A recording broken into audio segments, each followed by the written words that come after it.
ಯಾಕೆಂದರೆ ಇವತ್ತು ಖುಷಿ ಆಯಿತು ನಮಗೆ. ಬಹಳಷ್ಟು ದೇವಾಂಗ ಸಂಘಗಳ ಕಾರ್ಯಕ್ರಮ ಆಗಿದೆ, ಆದರೆ ಖಂಡಿತವಾಗ್ಲೂ ಮಹಿಳಾ ಸಮಾವೇಶ ಮಾಡಿರಲಿಲ್ಲ. ಮೊದಲ ಬಾರಿಗೆ ಮಹಿಳಾ ಸಮಾವೇಶ ಮಾಡ್ತಾ ಇದ್ದಾರೆ.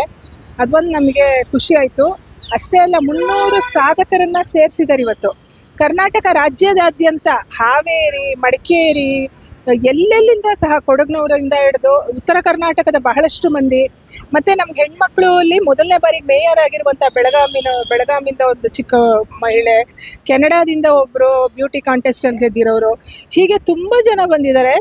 ಈ ಥರ ಸಮಾವೇಶಗಳು ನಮಗೆ ಬೇಕಾಗಿದೆ. ಯಾಕೆ ಅಂದರೆ ನಮ್ಮ ಸಮಾಜದಲ್ಲಿ ಇನ್ನೂ ಹೆಣ್ಮಕ್ಳನ್ನು ತುಂಬ ಮುಂದುವರೆದಾಗಿ ಗುರುತಿಸಿಲ್ಲ. ಈ ಸಲ ಎಲ್ಲ ಸಂಘ ಸಂಸ್ಥೆಗಳೂ ಬಂದಿದ್ದಾರೆ. ಅಷ್ಟೇ ಅಲ್ಲ, ಮಹಿಳಾ ಸಾಧಕಿಯರನ್ನ ಕರೆದು ಸನ್ಮಾನ ಮಾಡಿದ ಮಾತ್ರ ನಿಜವಾಗ್ಲೂ ಖುಷಿ ಆಯಿತು. ಇಲ್ಲಿ ನಾನು ಒಬ್ಬಳು ಸಾಹಿತಿಯಾಗಿ ಬಂದಿದ್ದೀನಿ. ಸಾಹಿತ್ಯ ಸಂಘಗಳು, ಹಿರಿಯ ಅಧಿಕಾರಿಗಳು ಮತ್ತು ಸಾಧಕರು ಎಲ್ಲರೂ ಸಹ ಇದ್ದಾರೆ. ಇದೊಂದು ಅಭೂತಪೂರ್ವವಾದ ಕಾರ್ಯಕ್ರಮ ಯಶಸ್ವಿ ಆಯಿತು ಅಂತ ಹೇಳೋಕ್ಕೆ ಇಷ್ಟಪಡ್ತೀನಿ. ಅಷ್ಟೇ ಅಲ್ಲ, ಬಹಳಷ್ಟು ಜನನ ಬನ್ನಿ ಈಗ ಇವ್ರಿಗೂ ಸನ್ಮಾನ ಇತ್ತು, ನಮ್ಮ ಪದ್ಮ ಅವರಿಗೂ ಸಹ ಇತ್ತು. ಯಾಕೆ ಅಂದರೆ ನಮ್ಮ ಜಾತಿಯಲ್ಲಿ ಮೊದಲನೇ IAS ಅಧಿಕಾರಿಯಾಗಿ ಇವ್ರ ಮಗ ಹೊರಹೊಮ್ಮಿರೋದು. ಮೊದಲನೇ IAS ಅಧಿಕಾರಿ ಅವರು. ಅವರೀಗ ಮಂಗಳೂರಿನ ಜಿಲ್ಲಾಧಿಕಾರಿಯಾಗಿ ಇದ್ದಾರೆ. ಅದೊಂದು ಸಂತೋಷದ ವಿಷಯ. ಅದಕ್ಕೋಸ್ಕರ ಅವ್ರಿಗೆ ಸಹ ಅವ್ರ ತಾಯಿಯಾಗಿ, ಯಾಕೆಂದರೆ ತಾಯಿಯಿಂದನೇ ಮಕ್ಕಳ ಅಭಿವೃದ್ಧಿ ಅಲ್ವಾ, ಅವರ ಸಾಧನೆಗೆ ಸಹ ಇವತ್ತು ಗುರುತಿಸಿ ಸನ್ಮಾನ ಮಾಡಲಾಯಿತು. ಇದು ಒಂದು ಒಳ್ಳೆಯ ಕಾರ್ಯಕ್ರಮ. ತುಂಬ ಅಧಿಕಾರಿಗಳಿದ್ದಾರೆ, ಸರ್ಕಾರೇತರ ಸಂಸ್ಥೆಗಳು, ಸರ್ಕಾರಿ ಸಂಸ್ಥೆಗಳು, ಎಲ್ಲರಿಗೂ ಸಹ ಸನ್ಮಾನ ಆಗಿದೆ. ಒಳ್ಳೆಯ ಕಾರ್ಯಕ್ರಮ ಅಂತ ಹೇಳಕ್ಕೆ ಇಷ್ಟಪಡ್ತೀನಿ. Thank you. ಇವತ್ತಿನ ದಿನ ಸಮಾವೇಶ ಇಷ್ಟು ಜನ ಮಹಿಳೆಯರು ಬಂದಿರೋದ್ರ ತುಂಬ ಖುಷಿ ಆಯಿತು. ಬಾಗಲಕೋಟೆಯಿಂದ, ಮಡಿಕೇರಿಯಿಂದ, ಮೈಸೂರುವರೆಗೂ ಸಹ ಎಲ್ಲರೂ ಯಾವುದು ತುಂಬ ಮಹಿಳೆಯರಂದ್ರೆ 85 ಏಜ್ನವರೆಲ್ಲ ಬಂದು ಇಲ್ಲಿ ಸೇರ್ಕೊಂಡಿದ್ದಾರೆ. ಎಲ್ಲೆಲ್ಲಿ ನೋಡಿದ್ರು ಮಹಿಳೆಯರ ದರ್ಬಾರು ನೋಡಿಬಿಟ್ಟು ಸನ್ಮಾನಗಳು ಎಲ್ಲರಿಗೂ ಅವರವರ ಒಂದು ಇದು ಯಾವುದು ಅವರವರ ಇದಕ್ಕೆ ತಕ್ಕಂತೆ ಅವರಿಗೆ ಸನ್ಮಾನಗಳು ಮಾಡಲಾಗಿದೆ. ತುಂಬ ಖುಷಿ ಆಯಿತು ನೋಡಿಬಿಟ್ಟು. ಮಹಿಳಾ ಜಾಗೃತಿ ಸಮಾವೇಶದ ಥರನೇ ಆಗಿದೆ ಇದು. ಸುಮಂಗಲಿ ಸೇವಾಶ್ರಮದವರಿಗೆ ಪದ್ಮಶ್ರೀ ಪ್ರಶಸ್ತಿ ಸಿಕ್ಕಿದೆ. ಅಂತಹ ಒಂದು ಅವ್ರ ವಯಸ್ಸಾದವರು ಪದ್ಮಶ್ರೀ ಪ್ರಶಸ್ತಿ ಸಿಕ್ಕಿರೋರನ್ನ ಕರೆದು ಇಲ್ಲಿ ಸನ್ಮಾನ ಮಾಡಿದ್ರು. ಅದು ಸಹ ತುಂಬ ನಮಗೊಂದು ಹೆಮ್ಮೆಯ ಗರಿ ಅಂತ ಹೇಳಲಿಕ್ಕೆ ಇಷ್ಟಪಡ್ತೀನಿ.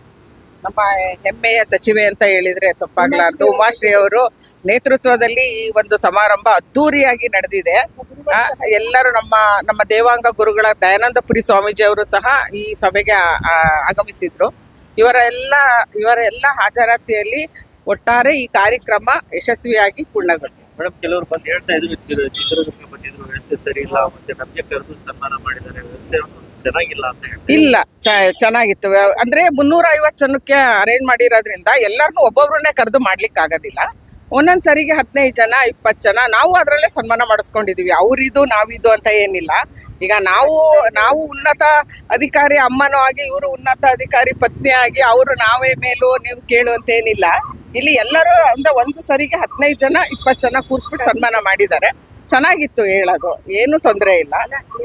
ಯಾವುದೇ ಕಾರ್ಯಕ್ರಮ ನೋಡಿ, ಪಾಸಿಟಿವ್ ನೆಗೆಟಿವ್ಸ್ ಎರಡೂ ಇರುತ್ತೆ.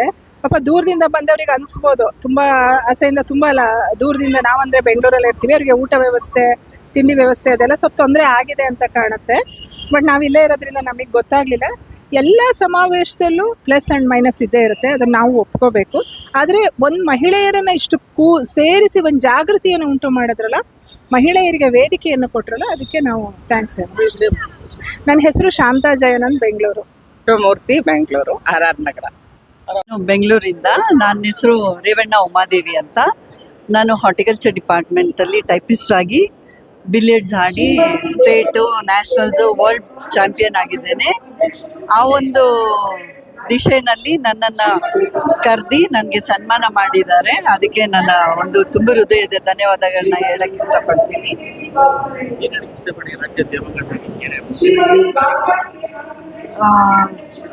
ಈ ಒಂದು ಸಮಾವೇಶದಲ್ಲಿ ಎಲ್ಲ ಲೇಡೀಸ್ನು ಕರೆಸಿ ಅವ್ರಿಗೆ ಸನ್ಮಾನ ಮಾಡಿದ್ದಾರೆ. ಅದೊಂದು ದೊಡ್ಡ ವಿಷಯ ಅಂತಲೇ ಹೇಳಬೇಕು. ಲಕ್ಕಿ ಡಿಪ್ ಮಾಡಿದ್ದಾರೆ, ಗಾಡಿ ಎಲ್ಲ ಇಟ್ಟಿದ್ದಾರೆ, ಮತ್ತು ಮಿಕ್ಸಿ, ಫ್ಯಾನು ಎಲ್ಲನೂ ಇಟ್ಟಿದ್ದಾರೆ. ಇದೊಂದು ಸರ್ಪ್ರೈಸ್ ಹೆಣ್ಮಕ್ಳಿಗೆ. ಎಲ್ಲರಿಗೂ ಖುಷಿ ಆಗುತ್ತೆ ಈ ಥರ ಒಂದು ಸಮಾವೇಶದಲ್ಲಿ ಏನಾದರೂ ಒಂದು ಗೆದ್ದಾಗ ಖುಷಿ ಪಟ್ಟಿರೋದನ್ನು ನಾನು ನೋಡಿದ್ದೇನೆ. ಸಮಾವೇಶ ಮಹಿಳಾ ಜಾಗೃತಿ ಬಗ್ಗೆ ಚೆನ್ನಾಗಿತ್ತು. ಇನ್ನೂ ಅಚ್ಚುಕಟ್ಟಾಗಿ ಮಾಡ್ಬೋದಾಗಿತ್ತು. ತುಂಬ ಮಹಿಳೆಯರು ತುಂಬ ಕಷ್ಟಪಟ್ಟು ಬಂದಿರತಕ್ಕಂಥವ್ರು ದೂರದಿಂದ ಬಂದಿದ್ದಾರೆ. ಒಂದು ಸನ್ಮಾನ ಅಂತಕ್ಕಂಥದ್ದು ಒಂದು ವ್ಯವಸ್ಥಿತವಾಗಿ ಇರಬೇಕಾಗಿತ್ತು. ಅದು ಕರೆಕ್ಟಾಗಿಲ್ಲ ಅಂತ ಅನಿಸುತ್ತೆ ನನಗೆ. ಬಟ್ ಇದೊಂದು ಫಂಕ್ಷನ್ ಆಯೋಜನೆ ಮಾಡೋದು ಕಷ್ಟನೇ, ಆದರೂ ಇನ್ನೂ ಚೆನ್ನಾಗಿ ಮಾಡ್ಬೋದಾಗಿತ್ತು ಅಂತ ನನ್ನ ಅನಿಸಿಕೆ. ಯಾಕೆಂದರೆ ನಾವುಗಳು ತುಂಬ ಸಾಧಕಿಯರು. ಸೊ ನಾವೇನು ಸಾಧನೆ ಮಾಡಿದ್ದಾರೆ ಅನ್ನೋದು ಯಾರಿಗೂ ಗೊತ್ತಾಗಲೇ ಇಲ್ಲ. ಒಂದು ಮಕ್ಕಳಲ್ಲಿ ಒಂದು ಬಯಲಾಟ ಆದಂಗೆ ಆಯಿತು. ಇನ್ನೂ ಅಚ್ಚುಕಟ್ಟಾಗಿ ಇನ್ನೂ ಮುಂದೆ ಚೆನ್ನಾಗಿ ಎಲ್ಲರನ್ನೂ ಸೇರಿಸಿ ಮಾಡಲಿ ಅಂತ ಈ ಸಂದರ್ಭದಲ್ಲಿ ಹೇಳಕ್ಕೆ ಇಷ್ಟಪಡ್ತೀನಿ ನಾನು. ಹೊಸದುರ್ಗ, ಚಿತ್ರದುರ್ಗ ಜಿಲ್ಲೆ. ಕೊರತೆ ಅಂತಂದ್ರೆ ನಾವು ಬ್ಯಾಂಕ್ ಮಾಡಿರೋದು, ಸೊ ಅದ್ರ ಬಗ್ಗೆ ಒಂದು ಸಂಘದಕ್ಕೆ ಸನ್ಮಾನ ಅಂತ ಇತ್ತು. ಬಟ್ ಅಲ್ಲಿ ಯಾವುದಕ್ಕೆ ಅದಕ್ಕೆ ಸನ್ಮಾನ ಸಿಕ್ತು ಅನ್ನೋದು ಒಂದು ವ್ಯವಸ್ಥಿತವಾಗಿರಲಿಲ್ಲ. ಕುಂದು ಕೊರತೆಗಳನ್ನೇ ಹೇಳಬೇಕು. ಯಾಕೆ ಅಂದರೆ ನೆಕ್ಸ್ಟ್ ಅದನ್ನು ತಿದ್ಕೊಂಡು ಇನ್ನೂ ಒಂದು ಹೊಸ ರೂಪದಲ್ಲಿ ಮಾಡೋದಕ್ಕೆ ಚೆನ್ನಾಗಿರುತ್ತೆ ಅನ್ನೋ ಒಂದು ವಿಷಯ. ಎಲ್ಲ ಚೆನ್ನಾಗಿದೆ ಅಂತಂದರೆ ಮುಂದೆ ಅದು ಚೆನ್ನಾಗಿದೆ ಅಂದ್ಕೊಂಡೇ ಮಾಡ್ತಾರೆ. ನಾನಿರೋ ನ್ಯೂನತೆಗಳನ್ನೇ ಇದ್ರ ಬಗ್ಗೆ ಹೇಳಲಿಕ್ಕೆ ಇಷ್ಟಪಡ್ತಾ ಇದ್ದೀನಿ. ನಾನಾ ಚೇತನ ಮೇಳಪತನ ಸಹಕಾರ ಸಂಘದ ಅಧ್ಯಕ್ಷರು. ನಮ್ಮಲ್ಲಿ ಈ ಬ್ಯಾಂಕ್ ಓಪನ್ ಆಗಿ 25 ವರ್ಷ ಆಯಿತು. ಇವರು ಸಂಸ್ಥಾಪಕರು. ನಾನು ಅದನ್ನು ಮುಂದುವರ್ಸ್ಕೊಂಡು ಹೋಗ್ತಾ ಇದ್ದೀನಿ. ನಾನು ಸೇರ್ಕೊಂಡಾಗ 27 ಲಕ್ಷ ಇದ್ದಿದ್ದು ಇವತ್ತು 65 ಕೋಟಿ ಬಂಡವಾಳದೊಂದಿಗೆ ನಾನು ಮಾಡ್ತಾ ಇದ್ದೀನಿ. ಸಾವಿರಾರು ಜನರಿಗೆ ಮಹಿಳಾ ಸಂಘ, ಅದು ಮಹಿಳಾ ಕೋಆಪರೇಟಿವ್ ಬ್ಯಾಂಕು. ಸೊ ಎಲ್ಲರಿಗೂ ಅನುಕೂಲ ಆಗ್ತಾ ಇದೆ. ಸಾವಿರಾರು ಜನ ಲೋನನ್ನು ತಗೊಳ್ತಾ ಇದ್ದಾರೆ. ಅದರಿಂದ ಪ್ರಗತಿ ಹೊಂದುತ್ತಾ ಇದ್ದಾರೆ, ಚೆನ್ನಾಗಿ ಅಭಿವೃದ್ಧಿ ಆಗ್ತಾ ಇದ್ದಾರೆ. ಮಕ್ಕಳದು ಎಜುಕೇಷನಿಂದ ಹಿಡಿದು ಎಲ್ಲ ಫೀಲ್ಡಲ್ಲೂ ನಾನು ಅವರಿಗೆ ಕೋಆಪ್ರೇಟ್ ಮಾಡಿಕೊಂಡು ಮಾಡ್ತಾ ಇದ್ದೀನಿ. ಇನ್ನೂ ಹೆಚ್ಚಿನಾಗಿ ಬೆಳೆಸಬೇಕು ಅಂತ ಇಷ್ಟಪಟ್ಟಿದ್ದೀನಿ. ಒಂದು ಚಿತ್ರದುರ್ಗ ಜಿಲ್ಲೆಯಲ್ಲಿ ಫಸ್ಟ್ ಇದೆ, ಸ್ಟೇಟಲ್ಲಿ ಗೊತ್ತಿಲ್ಲ ನನಗೆ. ಚಿತ್ರದುರ್ಗ ಜಿಲ್ಲೆಗೆ ನಮ್ಮದು ಫಸ್ಟ್ ಒನ್ ಮಹಿಳಾ cooperative bank. Okay. Savita Ramesh. ಮೊದಲನೇದಾಗಿ ಎಲ್ಲರಿಗೂ ನಮಸ್ಕಾರ. ನನ್ನ ಹೆಸರು ಡಾಕ್ಟರ್ ಧನಲಕ್ಷ್ಮಿ ಅಂತ ಅಂದ್ಬಿಟ್ಟು ನಾನು PhD ಮಾಡಿದ್ದೀನಿ ಅಗ್ರಿಕಲ್ಚರಲ್ಲಿ. ನನ್ನ ಸ್ಪೆಷಲೈಸೇಷನ್ ಬಂದು MSc ಅಗ್ರಿ, PhD ಅಗ್ರಿ. ನಾನು ಏನಂತ ಹೇಳ್ತಾರೆ ಮಣ್ಣು ವಿಜ್ಞಾನ ಮತ್ತು ಕೃಷಿ ರಸಾಯನಶಾಸ್ತ್ರದಲ್ಲಿ PhD ಮಾಡಿದ್ದೀನಿ. ನನ್ನ ನೇಟಿವ್ ಬಂದು ಶಿರಾ ತಾಲೂಕು, ತುಮಕೂರು ಡಿಸ್ಟಿಕ್. ಇವತ್ತಿನ ದಿನ ಏನು ಹೇಳ್ತೀವಿ, ಇದು ಕರ್ನಾಟಕ ರಾಜ್ಯ ದೇವಾಂಗ ನೌಕರರ ಸಂಘದ ವತಿಯಿಂದ ಮಹಿಳಾ ಏನಂತ ಹೇಳ್ತಾರೆ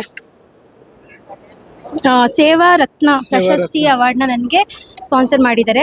because of my education purpose. ನನ್ನ ಶೈಕ್ಷಣಿಕ ಕ್ಷೇತ್ರದಿಂದ ನನ್ನನ್ನು ಆಯ್ಕೆ ಮಾಡಿದ್ದಾರೆ.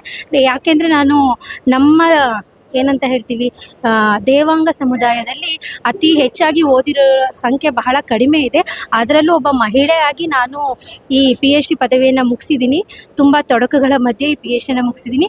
ಇದಕ್ಕೆ ಮುಖ್ಯ ಕಾರಣ ಅಂದರೆ ನನ್ನ ಸಾಧನೆಗೆ ಬೆನ್ನೆಲುಬಾಗಿ ನಿಂತಿದ್ದವರು ನನ್ನ ತಂದೆ ಮತ್ತು ನನ್ನ ತಾಯಿ ಮತ್ತು ನನ್ನ ಕುಟುಂಬದವರು. ಅವರೆಲ್ಲರಿಗೂ ನಾನು ತುಂಬ ಹೃದಯದ ಧನ್ಯವಾದಗಳನ್ನ ಹೇಳ್ತೀನಿ. ಜೊತೆಗೆ ನನ್ನ ಶಿಕ್ಷಣದ ಕ್ಷೇತ್ರದಿಂದ ನನ್ನನ್ನು ಗುರುತಿಸಿ ಇವತ್ತಿನ ದಿನ ದೇವಾಂಗ ಸಂಘದಿಂದ ನನಗೆ ಸೇವಾ ರತ್ನ ಪ್ರಶಸ್ತಿಯನ್ನು ನೀಡಿದ್ದಾರೆ. ಇದಕ್ಕೆ ನಾನು ತುಂಬ ಆಭಾರಿಯಾಗಿದ್ದೇನೆ. ಧನ್ಯವಾದಗಳು.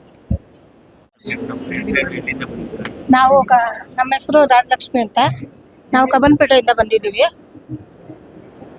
ಇದು ನಮ್ಮ ತಮ್ಮ ಅವರು ಗಂಗಾಧರ್ ಅಂತ. ಅವರು ಸಮ್ಮೇಳನದಲ್ಲಿ ಭಾಗವಹಿಸ್ತಾವ್ರೆ, ಕಾರ್ಯದರ್ಶಿಯಾಗಿದ್ದಾರೆ.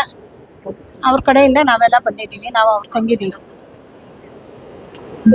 ಸಮ್ಮೇಳನ ತುಂಬಾ ಚೆನ್ನಾಗಿ ನಡೀತಾ ಐತೆ. ಇನ್ನು ಮುಂದೆ ಹೆಚ್ಚು ಜನ ಸೇರ್ಲಿ, ಹಿಂಗೆ ಒಗ್ಗಟ್ಟಾಗಿ ಎಲ್ಲ ಸೇರಿ ಇನ್ನೂ ಚೆನ್ನಾಗಿ ನಡಿಬೇಕು ಈ ತರ ಕಾರ್ಯಕ್ರಮಗಳೆಲ್ಲಾನು. ನಾವು ವಸಂತ್ ಕುಮಾರಿ ಅಂತ ನೆಲಮಂಗಲದಿಂದ ಬಂದಿದ್ದೀವಿ. ನಾವು ಲೋಕೋಪಯೋಗ ಇಲಾಖೆಯಲ್ಲಿ ಸೇವೆಯನ್ನು ಸಲ್ಲಿಸಿರೋದ್ರಿಂದ ಸೇವಾ ಸಾಧಕರು ಅಂತ ಅಂದ್ಬಿಟ್ಟು ಒಂದು ಸನ್ಮಾನ ಮಾಡಿ ಈ ದೇವಾಂಗ ಸಮುದಾಯದಲ್ಲಿ ನಮ್ಮನ್ನು ಗುರುತಿಸಿ ಸನ್ಮಾನ ಮಾಡಿರ್ತಾರೆ. ಈಗೆಲ್ಲ ಈ ಎಲ್ಲ ಸಾಧಕರುಗಳಿಗೂ ಒಂದು ತುಂಬು ಹೃದಯದ ಧನ್ಯವಾದಗಳನ್ನ ಅರ್ಪಿಸ್ತೀವಿ.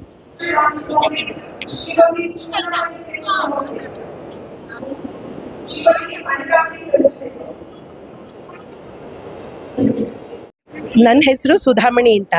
ನಾನು ಮೈಸೂರಿಂದ ಬಂದಿದ್ದೀನಿ. ಮೈಸೂರಿನ ರೂಟ್ಸೆಟ್ ಸಂಸ್ಥೆಯಲ್ಲಿ ನಾನು ಸಂಪನ್ಮೂಲ ವ್ಯಕ್ತಿಯಾಗಿ 25 ವರ್ಷಗಳಿಂದ ಕೆಲಸ ಮಾಡ್ತಾ ಇದ್ದೀನಿ. ನನ್ನ ಮುಖ್ಯ ಉದ್ದೇಶ ಅಂತ ಹೇಳಿದ್ರೆ ಸುಮಾರು ಹೆಣ್ಣು ಮಕ್ಕಳಿಗೆ ತರಬೇತಿಗಳನ್ನು ಕೊಡೋದು. ಹಿಂದುಳಿದ ವರ್ಗದವರಿಗಿರ್ಬೋದು, ಎಲ್ಲ ಸಮಸ್ತ ಮಹಿಳಾ ಬಂಧುಗಳಿಗೆ ಅವರನ್ನು ಸ್ವಂತ ಉದ್ಯೋಗಿಗಳನ್ನಾಗಿ ಮಾಡೋ ನಿಟ್ಟಿನೆಡೆ ನಾನು ಯೋಚಿಸ್ತಾ ಇದ್ದೀನಿ. ಈಗ 25 ವರ್ಷದಿಂದ ಸುಮಾರು 40,000 ಜನಗಳಿಗೆ ತರಬೇತಿಗಳನ್ನು ಕೊಟ್ಟಿದ್ದೀನಿ. ಮನೆಯಲ್ಲೇ ಮಾಡುವಂತಹ ಸುಮಾರು 150 ವಸ್ತುಗಳನ್ನು ಪ್ರಾತ್ಯಕ್ಷಿಕೆ ಮೂಲಕ ಅವರಿಗೆ ಪ್ರಸಾರ ಮಾಡ್ತಾ ಇದ್ದೀನಿ. ನನ್ನ ಮುಖ್ಯ ಉದ್ದೇಶ, ಇವರು ನನ್ನನ್ನು ದೇವಾಂಗ ಸಮಾಜದವರು, ನಾನು ಕೂಡ ದೇವಾಂಗ ಸಮಾಜಕ್ಕೆ ಸೇರಿದವಳು. ನನ್ನನ್ನು ಗುರುತಿಸಿ ಈ ಒಂದು ಪ್ರಶಸ್ತಿಗೆ ಆಯ್ಕೆ ಮಾಡಿ ನನಗೆ ಪ್ರಶಸ್ತಿಯನ್ನು ಕೊಟ್ಟಿದ್ದಕ್ಕೆ, ಅದು ಮೈಸೂರಿಂದ ಕರೆಸಿ ಇಲ್ಲಿ ನನಗೆ ಸನ್ಮಾನ ಮಾಡಿದ್ದಕ್ಕೆ ತುಂಬ ಸಂತೋಷ ಆಗಿದೆ. ಎಲ್ಲ ದೇವಾಂಗ ಸಂಘದ ಪದಾಧಿಕಾರಿಗಳಿಗೆ ನಾನು ಧನ್ಯವಾದಗಳನ್ನು ಹೇಳ್ತೀನಿ. ಇನ್ನೂ ಇದೇ ರೀತಿ ನಮ್ಮ ಸಮಾಜದ ಬಂಧುಗಳನ್ನು ಸ್ವಂತ ಉದ್ಯೋಗಿಗಳನ್ನಾಗಿ ಮಾಡುವ ನಿಟ್ಟಿನಲ್ಲಿ ಯೋಚನೆ ಮಾಡಬೇಕು. ಇದು ನನ್ನ ಉದ್ದೇಶ. ಧನ್ಯವಾದಗಳು. ಚೇತನ ಇದೇ ಅವ್ರು ಏನು ಹೇಳಿದ್ರು ಈಗ ಅದೇ ಚೇತನ ಪತ್ತಿನ ಪರಿಸಂಘದ ಸಂಸ್ಥಾಪಕ ಅಧ್ಯಕ್ಷ ಆಗಿದ್ದೆ ನಾನು, ಈಗ ಮಾಜಿ. ಈ ಕಾರ್ಯಕ್ರಮ ನಮ್ಮ ರಾಜ್ಯ ಮಟ್ಟದಲ್ಲಿ ಆಯೋಜನೆ ಮಾಡಿರೋದು ತುಂಬ ಸಂತೋಷ ಆಯಿತು. ಮಹಿಳೆಯರನ್ನ ಗುರುತಿಸೋ ಕೆಲಸ ಚೆನ್ನಾಗಿದೆ, ಉದ್ದೇಶ ಚೆನ್ನಾಗಿದೆ. ಆದರೆ ಇಲ್ಲಿ ಮಾಡಿರ್ತಕ್ಕಂಥದ್ದು 2 ಗಂಟೆ ಒಳಗೆ ಮುಗಿಸ್ಬೇಕನ್ನೋದು ಅಗತ್ಯ ಏನು ಇರಲಿಲ್ಲ. 7-8 ಗಂಟೆವರೆಗೂ ಅಗತ್ಯ ಮಾಡುವುದು ಸಾಧನೆ ಮಾಡಿದ್ವಿ ಅನ್ನೋ ಒಂದು ಖುಷಿಯಿಂದ ಈ ಕಾರ್ಯಕ್ರಮಕ್ಕೆ ಬಂದ್ವಿ. ಆದರೆ ಇಲ್ಲಿ ಒಂದು ಸಂತೆ ರೀತಿಯಿಂದ ನಾವೇ ಚೇರ್ ಹುಡ್ಕೊಂಡು ಹೋಗಿ ಕೂತ್ಕೊಂಡು ಹಾರ ಹಾಕಿಸ್ಕೊಂಡಂಗೆ ಆಯಿತು. ಸ್ವಲ್ಪ ಸಾಧನೆ ಮಾಡಿರೋರಿಗೆ ಒಂದೆರಡು ಅನಿಸಿಕೆಗಳನ್ನು ಹಂಚ್ಕೊಳ್ಲಿಕ್ಕೆ, ಇನ್ನು ಬಂದಿರ್ತಕ್ಕಂಥವ್ರಿಗೆ ಪ್ರೇರಣೆ ಆಗಲಿಕ್ಕೆ ದಾರಿ ಆಗ್ತಾ ಇತ್ತು. ಇನ್ನು ಮುಂದಿನ ಕಾರ್ಯಕ್ರಮಗಳನ್ನು ಇಷ್ಟು ಅರ್ಜೆಂಟಾಗಿ ಮುಗಿಸ್ದೇನೆ ಸ್ವಲ್ಪ ಸಾವಕಾಶವಾಗಿ ಸಮಯ ತಗೊಂಡು, ಸಾಯಂಕಾಲದವರೆಗೂ ಸಮಯ ತಗೊಂಡು ಆಯೋಜನೆ ಮಾಡಿದ್ರೆ ಅವರ ಸಾಧನೆಗಳು ಬೆಳಕಿಗೆ ಬರ್ತವೆ ಅನ್ನೋದು ನನ್ನ ಒಂದು ಅನಿಸಿಕೆ. ಕರ್ನಾಟಕ ರಾಜ್ಯ ದೇವಾಂಗ ನೌಕರರ ಸಂಘ ಮತ್ತು ವಸ್ತ್ರದಾತ ಮಾಸಪತ್ರಿಕೆ ವತಿಯಿಂದ ನಾವು ಸುಮಾರು ಕರ್ನಾಟಕ ರಾಜ್ಯದಲ್ಲಿರುವಂಥ 400ಕ್ಕೂ ಹೆಚ್ಚು ಜನ ಪ್ರತಿಭಾವಂತರನ್ನು, ಸಾಧಕರನ್ನು, ಸೇವೆ ಮಾಡಿದವ್ರನ್ನ, ವಿವಿಧ ಕ್ಷೇತ್ರದ ಪ್ರತಿಭಾವಂತರನ್ನೆಲ್ಲ ಕರೆದು ಇವತ್ತು ಪರಿಚಯಿಸುವಂಥದ್ದು, ಗೌರವಿಸುವಂಥದ್ದು, ಸನ್ಮಾನ ಮಾಡುವಂಥದ್ದು ಒಂದು ಉತ್ತಮ ಕಾರ್ಯಕ್ರಮವನ್ನು ಆಯೋಜನೆ ಮಾಡಿದ್ದೀವಿ. ಅದಕ್ಕೆ ಸಾಕಷ್ಟು ಜನ ಬಂದು ತಮ್ಮ ಈ ಒಂದು ಕಾರ್ಯದಲ್ಲಿ ಪಾಲ್ಗೊಂಡಿದ್ದಾರೆ, ಖುಷಿಯಾಗಿದ್ದಾರೆ, ಸಂತೋಷಪಟ್ಟಿದ್ದಾರೆ. ಅವರ ಒಂದು ಸಂತೋಷದ ಕಾರ್ಯಕ್ರಮಕ್ಕೆ ನಾವೆಲ್ಲ ಭಾಗಿಯಾಗಿದ್ದು ನಮಗೂ ಕೂಡ ಸಂತೋಷ ಆಗಿದೆ. ಇಂಥ ಕಾರ್ಯಕ್ರಮ ಮೊದಲು ಭಾಳ ದಿನದಿಂದ ಭಾಳ ಜನ ಇದನ್ನು ಎಕ್ಸ್ಪೆಕ್ಟ್ ಮಾಡಿದರು, ಆಗಿರಲಿಲ್ಲ. ಇದೊಂದು ಉತ್ತಮ ಕಾರ್ಯಕ್ರಮ ಅಂತ ಹೇಳಿ ಎಲ್ಲರೂ ಮೆಚ್ಚುಗೆಯನ್ನು ವ್ಯಕ್ತಪಡಿಸ್ತಾ ಇದ್ದಾರೆ. ಮುಂದಿನ ದಿನಗಳಲ್ಲಿ ಇಂಥ ಕಾರ್ಯಕ್ರಮವನ್ನು ಹೆಚ್ಚಿನ ರೀತಿಯಲ್ಲಿ ಮಾಡಲಿಕ್ಕೆ ನಾವು ಕೂಡ ಉತ್ಸಾಹ ಮತ್ತು ಪ್ರೋತ್ಸಾಹವನ್ನು ಬಯಸ್ತಾ ಇದ್ದೀವಿ. ಮುಂದಿನ ಕಾರ್ಯಕ್ರಮದಲ್ಲಿ ಕೂಡ ಮಹಿಳೆಯರಿಗೆ ಹೆಚ್ಚಿನ ಆದ್ಯತೆ ಮತ್ತು ಅವಕಾಶವನ್ನು ಕೊಟ್ಟು ನಾವು ಕಾರ್ಯಕ್ರಮಗಳನ್ನು, ಕೆಲಸಗಳನ್ನು ಮಾಡಲಿಕ್ಕೆ ಸಾಧ್ಯ ಆಗುತ್ತೆ ಅಂತ ನಾವು ತಿಳ್ಕೊಂಡಿದ್ದೀವಿ. ಕರ್ನಾಟಕದ ಇಡೀ 31 ಜಿಲ್ಲೆಯಿಂದಲೂ ಬಂದಿದ್ದಾರೆ. ಎಲ್ಲ ಜಿಲ್ಲೆಯವರು ಇದ್ದಾರೆ. ಎಲ್ಲ ಜಿಲ್ಲೆಯಿಂದಲೂ ಈಗ ಸುಮಾರು 400 ಜನ ಗುರುತಿಸಿದ್ವಿ. ಅದರಲ್ಲಿ ಒಂದು 250ರಿಂದ 260 ಜನ ಬಂದಿದ್ದಾರೆ, ಭಾಗವಹಿಸಿದ್ದಾರೆ. ಇದೇ ಫಸ್ಟ್ ಟೈಮು ಮಹಿಳೆಯರಿಗೋಸ್ಕರ ಮಾಡಿರುವಂಥ ಕಾರ್ಯಕ್ರಮ. ಹಾಗಾಗಿ ಹೆಚ್ಚಿನ ಸಂಖ್ಯೆಯಲ್ಲಿ ಬಂದಿದ್ದಾರೆ. ಇನ್ನೂ ಸ್ವಲ್ಪ ಬರ್ಬೋದಿತ್ತು, ಸಮಯ ಇದು ಸಿಗಲಿಲ್ಲ ಅನ್ನೋ ಕಾರಣಕ್ಕೆ ಸ್ವಲ್ಪ ಲೇಟ್ ಆಗಿದೆ. ನಾನು ವಸ್ತ್ರದಾತ ಪತ್ರಿಕೆ ಸಂಪಾದಕನಾಗಿದ್ದೀನಿ. ನಾವು ಮತ್ತು ರಾಜ್ಯ ದೇವಾಂಗ ನೌಕರರ ಸಂಘ ಸಂಯುಕ್ತವಾಗಿ ಈ ಕಾರ್ಯಕ್ರಮ ಮಾಡಿರೋದ್ರಿಂದ ನಾವು ಎಲ್ಲರಿಗೂ ಕೂಡ ಬಂದು ಭಾಗವಹಿಸಿ ಇದನ್ನು ಯಶಸ್ವಿಗೊಳಿಸಿದ ಎಲ್ಲ ಮಹಿಳೆಯರಿಗೆ, ತಾಯಂದಿರಿಗೆ ಹೃತ್ಪೂರ್ವಕದ ಅಭಿನಂದನೆ ಮತ್ತು ವಂದನೆಯನ್ನು ತಿಳಿಸ್ತೀನಿ. ಅವ್ರಿಗೆ ಅದೇ ಬಂದು ಈ ಒಂದು ಯಶಸ್ವಿ ಕಾರ್ಯಕ್ರಮವನ್ನು ಮಾಡಿದ್ದಾರೆ. ಮುಂದಿನ ದಿನಗಳಲ್ಲಿ ಇನ್ನೂ ಹೆಚ್ಚಿನ ಸಾಧನೆ ಮಾಡಲಿ, ಸೇವೆ ಮಾಡಲಿ, ಸಮಾಜದ ಬಗ್ಗೆ ಒಂದು ಅಭಿಮಾನ, ಗೌರವ ಇಟ್ಕೊಂಡು ಕೆಲಸ ಮಾಡಲಿ ಅಂತ ಹೇಳಿ ಅವರನ್ನು ನಾವು ಅತ್ಯಂತ ಗೌರವಪೂರ್ವಕವಾಗಿ ಅಭಿನಂದಿಸ್ತೀವಿ ಮತ್ತು ಸ್ವಾಗತಿಸುತ್ತೇವೆ. ಸರ್, ಇದು ಕರ್ನಾಟಕ ರಾಜ್ಯ ದೇವಾಂಗ ನೌಕರರ ಸಂಘ ಮತ್ತು ವಸ್ತ್ರದಾತ ಪತ್ರಿಕೆ ಸೇರಿ ಮಾಡಿರುವಂಥ ಒಂದು ಬಹಳ ದೊಡ್ಡ ಐತಿಹಾಸಿಕ ಕಾರ್ಯಕ್ರಮ. ಇಡೀ ರಾಜ್ಯದ ಮೂಲೆಗಳಿಂದ ದೇವಾಂಗ ಸಮುದಾಯದ ಮಹಿಳೆಯರು ಬಂದು ಇವತ್ತು ಅತ್ಯಂತ ಸಂತೋಷದ ಸಂಭ್ರಮದಿಂದ for the first time in the history ಬಂದು ಸಂಭ್ರಮಿಸ್ತಾ ಇದ್ದಾರೆ. ಇದೊಂದು ಮುಂದಿನ ದಿನಗಳಲ್ಲಿ ಈ ಸಮುದಾಯದ ಮಹಿಳೆಯರು ಬೇರೆ ಮಹಿಳೆಯರು ಹೇಗಿರಬೇಕು, ಹೇಗೆ ಸಾಧನೆ ಮಾಡೋದು ಅನ್ನೋದಕ್ಕೆ ಈ ಸಮಾರಂಭ ಭಾಳ ದೊಡ್ಡ ಸ್ಫೂರ್ತಿಯಾಗಿ ಉಳಿಯುತ್ತೆ. ಇದೊಂದು ಐತಿಹಾಸಿಕವಾದ ಸಮಾವೇಶ, ಐತಿಹಾಸಿಕವಾದ ಸಮಾಗಮದ ಸಂದರ್ಭ. ಸೊ ಇದನ್ನು ನಡೆಸ್ಕೊಟ್ಟಿರೋಂಥ ಕರ್ನಾಟಕ ರಾಜ್ಯ ದೇವಾಂಗ ನೌಕರರ ಸಂಘದ ಇತಿಹಾಸದಲ್ಲಿ ಕೂಡ ಇದೊಂದು ಭಾಳ ದೊಡ್ಡ ದಾಖಲೆಯಾಗಿ ಉಳಿತಾ ಇದೆ. ಇದು ಎಲ್ಲ ಜನಾಂಗದ ಎಲ್ಲ ಮಹಿಳೆಯರಿಗೆ ಪ್ರೇರಣೆ ಕೊಟ್ಟು, ಸ್ಫೂರ್ತಿ ಕೊಟ್ಟು ಮತ್ತಷ್ಟು ಸಾಧನೆ ಮಾಡಿ ಕರ್ನಾಟಕದ ಮಹಿಳೆಯರು ರಾಜ್ಯ ಮಟ್ಟದಲ್ಲಿ, ರಾಷ್ಟ್ರ ಮಟ್ಟದಲ್ಲಿ ಅರಳೋದಕ್ಕೆ ಪ್ರೇರಣೆ ಆಗಬೇಕು ಅನ್ನೋದು ನಮ್ಮ ಉದ್ದೇಶ. ನನ್ನ ಹೆಸರು ವಿಶ್ವನಾಥ್ ಅಂತ, ವಸ್ತ್ರದಾತ ಪತ್ರಿಕೆಯ ಬಳಗದ ಗೌರವ ಸಂಪಾದಕರು. ನಾನು ಸಂಪಾದಕ, ವಸ್ತ್ರದಾತ ಮಾಸಪತ್ರಿಕೆ. ಓಕೆ. ನನ್ನ ಹೆಸರು ಕೆ ತೀರ್ಥಪ್ಪ ಅಂತ ಹೇಳಿ, ನಾನು ಕರ್ನಾಟಕ ರಾಜ್ಯದಲ್ಲಿ ಈ ನಮ್ಮ ದೇವಾಂಗ ನೌಕರರ ಸಂಘದ ಅಡಿಯಲ್ಲಿ ಕಡೆಮನೆ ದಿವಿತ್ ಟ್ರಸ್ಟ್ ಬೆಂಗಳೂರು, ಸುರುವನ್ನೆ, ಶಿವಮೊಗ್ಗ, ದಾವಣಗೆರೆ ಜಿಲ್ಲೆ. ಇದರ ಅಡಿಯಲ್ಲಿ ನನ್ನ ಮಗ ತೀರೋಗಿದ್ದಾನೆ. ಅವನ ಆತ್ಮಕ್ಕೆ ಶಾಂತಿ ಮತ್ತು ಶಿಕ್ಷಣಕ್ಕೆ ಉತ್ತೇಜನ ಕೊಡೋ ಕೆಲಸನ ನಾವು ಪ್ರತಿ ವರ್ಷ ನನ್ನ ಮಗನ ಹೆಸರು ಆತ್ಮಕ್ಕೆ ಶಾಂತಿ ಮತ್ತು ಅನ್ನದಾನ ವಿದ್ಯಾದಾನ, ದಾನಗಳಲ್ಲಿ ಶ್ರೇಷ್ಠ ಅನ್ನದಾನ ವಿದ್ಯಾದಾನ ಮುಖಾಂತರ ಪ್ರತಿ ವರ್ಷ 15 ಲಕ್ಷ ನಾವು ಮಕ್ಕಳುಗಳಿಗೆ, ಡಾಕ್ಟ್ರ್ ಹೋದವ್ರಿಗೆ 10,000, ಇಂಜಿನಿಯರಿಗೆ 5,000, ಡಿಗ್ರಿ ಹೋದವ್ರಿಗೆ 2,000, ಫಾರಿನ್ನಲ್ಲಿ ಓದೋ ಮಕ್ಕಳಿಗೆ 25,000, MSc ಹೋದರೆ 2,000, PhD, ಈ ರೀತಿಯಲ್ಲಿ ನಾವು ಪ್ರತಿ ವರ್ಷ 15 ಲಕ್ಷ ಕೊಟ್ಟು ಈಗ ಇದು 8ನೇ ವರ್ಷ. ಇಲ್ಲಿವರೆಗೂ 65 ಲಕ್ಷ ಕೊಟ್ಟಿದ್ದೇನೆ ನಾನು ನನ್ನ ಮಗನ ಹೆಸರಲ್ಲಿ ವಿದ್ಯಾರ್ಥಿ. ನನ್ನ ಊರು, ನಾನಿರೋದಿಲ್ಲ ಮಹಾಲಕ್ಷ್ಮಿ ಲೇಔಟ್ ಬೆಂಗಳೂರು, ನನ್ನ ಊರು ಸುರವನ್ನೆ, ದಾವಣಗೆರೆ ಜಿಲ್ಲೆ. ನಾವು ಪ್ರತಿ ವರ್ಷ ಮೇ ತಿಂಗಳಲ್ಲಿ 24ನೇ ತಾರೀಕು ಫಿಕ್ಸ್ ಆಗಿದೆ. ಮತ್ತು ನಮ್ಮ ಟ್ರಸ್ಟ್ ಕಡೆಮನೆ ದಿವಿಟ್ ಟ್ರಸ್ಟ್ 2 ಕಾರ್ಯಕ್ರಮ ಮಾಡ್ತೀವಿ. ಒಂದು ಪ್ರೈಮರಿ ಸ್ಕೂಲ್ 1 to 7th, ಅದರಲ್ಲಿ ನಾವು ಪ್ರೈಮರಿ ಸ್ಕೂಲ್ ಎಕ್ವಿಪ್ಮೆಂಟ್, ಉಚಿತ ಸಲಕರಣೆಗಳು, ಲೇಖನಿ ಸಾಮಗ್ರಿಗಳು ಅಂತ 6 ಐಟಮನ್ನು ಪ್ರತಿ ವರ್ಷ 10,000 ಮಕ್ಕಳಿಗೆ ಕರ್ನಾಟಕ ರಾಜ್ಯದಲ್ಲಿ ನಾವು ಶಿಕ್ಷಣಕ್ಕೆ ಉತ್ತೇಜನ ಕೊಡ್ತೀವಿ.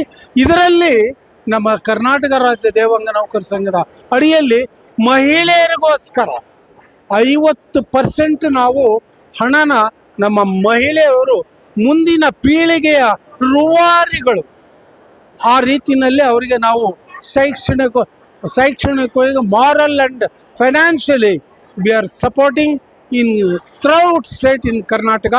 ಈಗ ಈಗೇನು ಇವತ್ತು ಕಾರ್ಯಕ್ರಮ ಇದೆಯಲ್ಲ, ಈ ಕಾರ್ಯಕ್ರಮದ ಅಡಿಯಲ್ಲಿ ನಾವು ಕಳೆದ ವರ್ಷ ಕೊಟ್ಟಂಥ ಮಕ್ಕಳುಗಳಿಗೆ ಐಡೆಂಟಿಫೈ ಮಾಡಿ, ಮತ್ತು ಅವರಿಗೆ ಎಷ್ಟೋ ಮಕ್ಕಳಿಗೆ ತಂದೆ ಸತ್ತೋಗಿರ್ತಾರೆ, ತಾಯಿ ಕೂಲಿ ಮಾಡ್ತಿರ್ತಾಳೆ, ಅವ್ರಿಗೆ ಒಂದು 10 ರೂಪಾಯಿದ್ದು ಪೆನ್ಷನ್ ನಾವೆಲ್ಲ ತಗೊಳಕ್ಕೆ ಹೋಗಲ್ಲ. ಅಂಥ ಡಿಸರ್ವ್ ಕ್ಯಾಂಡಿಡೇಟಿಗೆ ನಾವು ಥ್ರೂಔಟ್ ಸ್ಟೇಟ್, ಈ ಸಾರಿ ಶಿವಮೊಗ್ಗ, ದಾವಣಗೆರೆ, ಹಾವೇರಿ, ಚಿತ್ರದುರ್ಗ, ಧಾರವಾಡ, ಬೆಳಗಾಂ, ಮಂಗಳೂರು, ಉಡುಪಿ, ಬಾಗಲಕೋಟೆ, ಬಿಜಾಪುರ್ ಆ್ಯಂಡ್ ತುಮಕೂರು, ಬೆಂಗಳೂರು ಅರ್ಬನ್, ಚಿಕ್ಕಮಗಳೂರು, ಇಷ್ಟು ಜಿಲ್ಲೆಗೆ ನಾವು ಅನ್ನದಾನ ವಿದ್ಯಾದಾನ ಈ ದಿನಾಂಕ 24 ಮೇ 2026 11 ಗಂಟೆ ಕಾರ್ಯಕ್ರಮ ಇಟ್ಕೊಂಡಿದ್ದೀವಿ. ದಯವಿಟ್ಟು ಇದನ್ನು ತಾವು ಹೆಚ್ಚಿನ ಮಟ್ಟದಲ್ಲಿ ಪಬ್ಲಿಕ್ಕಿಗೆ ತಿಳಿಸಿದರೆ, ನಾನು ನನ್ನ ನಂಬರ್ 9916923579 ಆ ಮಕ್ಕಳಿಗೆಲ್ಲ ತಿಳಿಸಿ ಅವ್ರು ಕಾಂಟ್ಯಾಕ್ಟ್ ಮಾಡಲಿ. ಅವರು ಶಿಕ್ಷಣಕ್ಕೆ ಉತ್ತೇಜನ ಕೊಡಲಿಕ್ಕೆ ನಮ್ಮ ಕರ್ನಾಟಕ ರಾಜ್ಯ ದೇವಾಂಗ ನೌಕರ ಸಂಘದಿಂದ ನಾವು ಸದಾ ಶಿಕ್ಷಣಕ್ಕೆ ಉತ್ತೇಜನ ಕೊಡೋ ಕೆಲಸದಲ್ಲಿರ್ತೀವಿ. ಇದು ನನ್ನ ಇಡೀ ರಾಜ್ಯಕ್ಕೆ ಕಳಿಸೋ ಸಂದೇಶ. Thank you very much. ಹೇಳಿ. ಕೆ ತೀರ್ಥಪ್ಪ, ಮನೆ ಮಹಾಲಕ್ಷ್ಮಿ ರೋಡ್, ಬೆಂಗಳೂರು. ಆ್ಯಕ್ಚುಲಿ ತುಂಬ ಸಂತೋಷ ಆಯಿತು. ಕಾರಣ ಪದ್ಮಶ್ರೀ ಸುಶೀಲಮ್ಮ ಅವ್ರಿಗೆ ಪದ್ಮಶ್ರೀ ಬಂದಿರೋದು ನಾವೆಲ್ಲ ಮೇಯ್ನ್ ಇವ್ರಿಗೆ ಗೊತ್ತಿರಲಿಲ್ಲ. ನಿಜ ಹೇಳಬೇಕಂದ್ರೆ ಈ ಮೂಲಕ ಅವರಿಗೆ ಪದ್ಮಶ್ರೀ ಬಂದಿರೋದು ಎಲ್ಲರಿಗೂ ತಿಳಿಯಿತು, ನಮ್ಮ ಜನಾಂಗಕ್ಕೆ ತಿಳಿಯಿತು. ಅದೊಂದು ತುಂಬ ಹೆಮ್ಮೆಯ ವಿಷಯ ಒಂದನೇದು. ಎರಡನೇದಾಗಿ ಇನ್ನೇನು ಅವರು ಉಮಾಶ್ರೀ ಮೇಡಮ್ ಅಂತೂ ನಮಗೆ ಮುಂಚೆಯಿಂದನೂ ತುಂಬ ಚೆನ್ನಾಗಿ ಗೊತ್ತು. ಅವ್ರು ಯಾವ ಸ್ಟೇಜಿಂದ ಯಾವ ಸ್ಟೇಜಿಗೆ ತಲುಪಿದ್ರು, ಆಮೇಲೆ ಮಹಿಳೆಯರ ಬೆನ್ನೆಲುಬಾಗಿ ಇವತ್ತು ಅವರು ಕೆಲಸ ಮಾಡ್ತಾ ಇದ್ದಾರೆ. ಅದೆಲ್ಲ ತುಂಬ ಖುಷಿ ಕೊಡ್ತು. ಆಮೇಲೆ ಒಂದು ಸ್ಟೇಜಿಗೆ ಬಂದು ಸ್ಟಾರ್ಗಳಾಗಿ ಮಿಂಚೋದು ಅಥವಾ ಶಾಲ್ ಹಾಕಿಸ್ಕೊಂಡು ಒಂದು ಸನ್ಮಾನ ಮಾಡಿಸ್ಕೊಳ್ಳೋದು ದೊಡ್ಡದಲ್ಲ.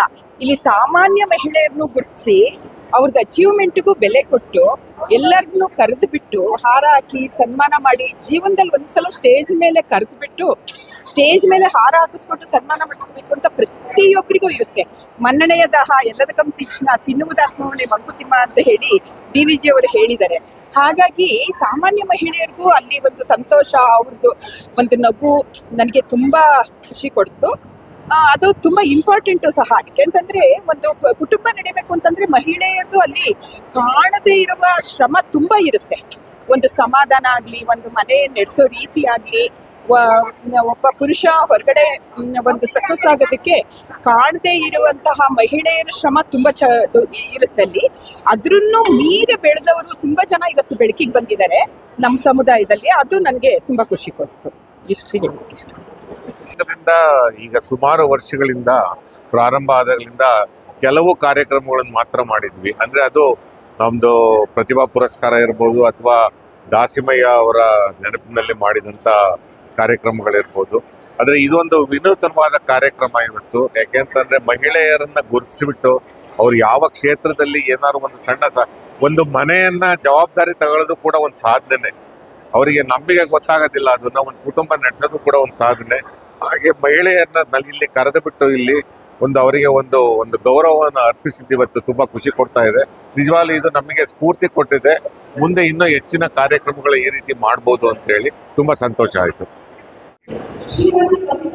ನಾನು ಮೈಸೂರಿಂದ ಬಂದಿರೋದು ಶಕುಂತಲಾ ಅಂತ. ನಾನು ಒಬ್ಳು ಟೀಚರ್ ಆಗಿದೆ. ಈಗಲೂ ನಾನು ಸುಗಮ ಸಂಗೀತ ಮಕ್ಕಳಿಗೆ ಹೇಳ್ಕೊಡ್ತೀನಿ. ಜಾನಪದ ಗೀತೆ, ಭಕ್ತಿಗೀತೆ, ಭಾವಗೀತೆ ಎಲ್ಲ.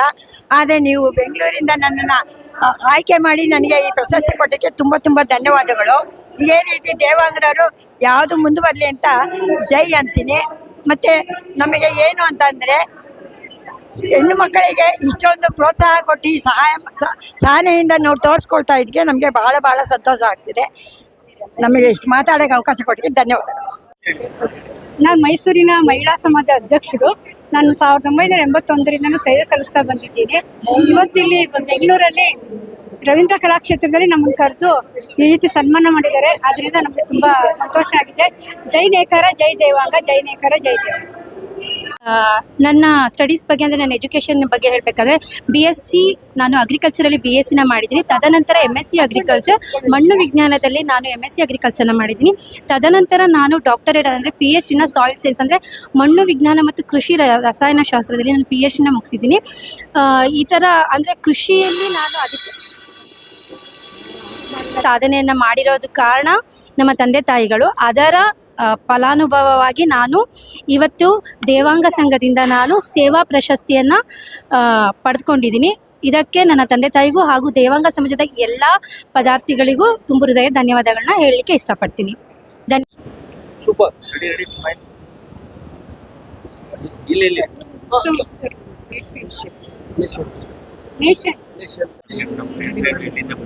ನಾವು ನಮ್ಮ ಹೆಸರು ರಾಜಲಕ್ಷ್ಮಿ ಅಂತ.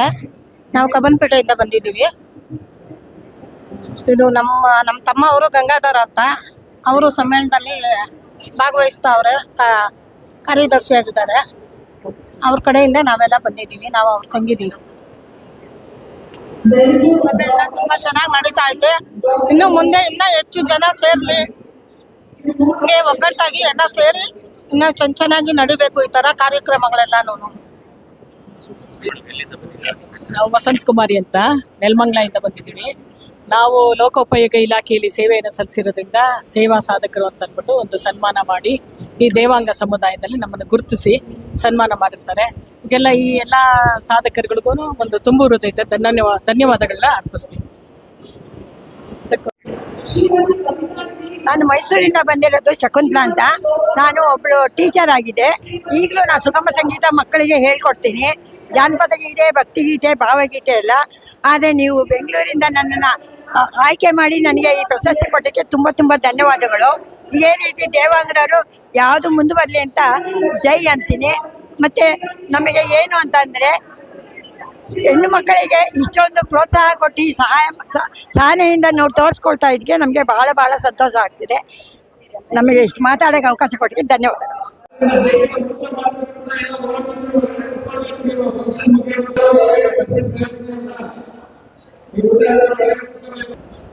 ಎಲ್ಲರೂ ಸಿಗ್ತೀವಿ ಸರ್. ನೀವು ಹೋಗಿ ಸರ್.